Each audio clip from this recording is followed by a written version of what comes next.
Milestone school and college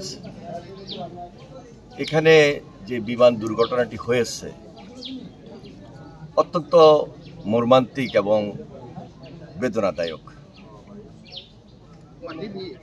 আমাদের এই স্কুলের এবং কলেজের শিক্ষিকা মাসুকা বেগম, আমরা ওনার কবর জিয়ারত করেছি। মানে আল্লাহ তাআলার কাছে আমরা প্রার্থনা করছি, দোয়া করছি আল্লাহ তাআলা যেন ওনাকে বেহেশত নসিব করেন। এই দুর্ঘটনাটি যদিও দুর্ঘটনা তারপরও সরকার তাদের দায়িত্ব থেকে একটা তদন্ত কমিটি করবেন, আমরা সেই প্রত্যাশা করি। কেন, কি কারণে, কিভাবে এই ধরনের বড় একটা অ্যাক্সিডেন্ট হয়ে গেল, অ্যাক্সিডেন্টের কারণে এখন পর্যন্ত 32 জন ইন্তেকাল করেছেন।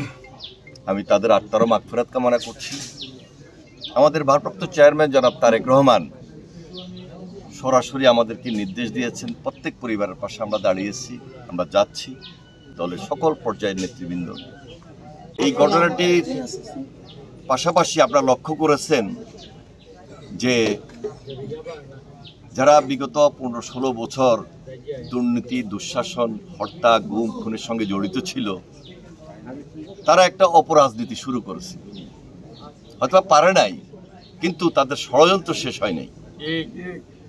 দুর্ঘটনার পরের দিনে আপনারা লক্ষ্য করেছেন সচিবালয়ে একটা মিছিল এবং মাইলস্টোন স্কুল অ্যান্ড কলেজের সামনে একটা মিছিল। তাদের উদ্দেশ্য প্রণোদিত ষড়যন্ত্রমূলক কথাবার্তা এবং স্লোগান।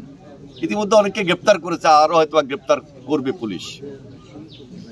কারণ এরা দেশটাকে ধ্বংস করেছিল। দেশের স্বাভাবিক রাজনীতি, সাধারণ মানুষের চলাফেরা, স্বাভাবিক জীবনযাপন সবকিছুকে গত 16-17 বছর দুর্নীতি, দুঃশাসনের মধ্য দিয়ে ধ্বংস করে দিয়েছে। আবারও যদি কোনো সুযোগ তারা নিতে চায়, এদেশের মানুষ তাদেরকে দিবে না। কারণ এরা স্বাভাবিক কোনো রাজনীতি জানে না, স্বাভাবিকভাবে কোনো কিছু এরা বুঝে না। এখন আমাদের যেটা করণীয়, বিশেষ করে সকল রাজনৈতিক দল, আমরা সমাজে যারা বসবাস করি, রাজনীতির বাহিরেও তো আমাদের মানবিক দিক আছে, সামাজিক দিক আছে। আমরা যে মানবিকতাটাকে প্রাধান্য দিয়ে আজকে এখানে উপস্থিত হয়েছি, দেশটাকে রক্ষা করা, দেশটাকে একটা টার্গেটে নিয়ে যাওয়া, বাংলাদেশকে নতুনভাবে নির্মাণ করা আমাদের সকলের দায়িত্ব। এই দায়িত্ব থেকে আমি মনে করি সকল রাজনৈতিক দল ঐক্যবদ্ধভাবে আমাদেরকে এগিয়ে যেতে হবে। যে ঐক্যবদ্ধ আন্দোলন আমরা ফ্যাসিস্টের বিরুদ্ধে করেছিলাম, লড়াই করেছিলাম, সংগ্রাম করেছিলাম, তাহলে দেশটা বিনির্মাণ করতে যদি আমরা ঐক্যবদ্ধ না থাকি, যার যার রাজনৈতিক আদর্শ থাকতে পারে, কিন্তু দেশ গড়ার ক্ষেত্রে আমরা মনে করি এই ফ্যাসিস্টের বিরুদ্ধে আমরা সব এক এবং ঐক্যবদ্ধ, এবং এই ঐক্যটা হইতে হবে সুদৃঢ় ঐক্য এবং ইস্পাত কঠিন দৃঢ় ঐক্য।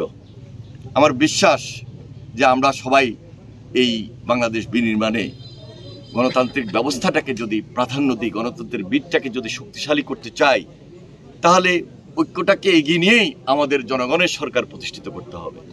সেজন্য একটা নির্বাচনও তো জরুরি।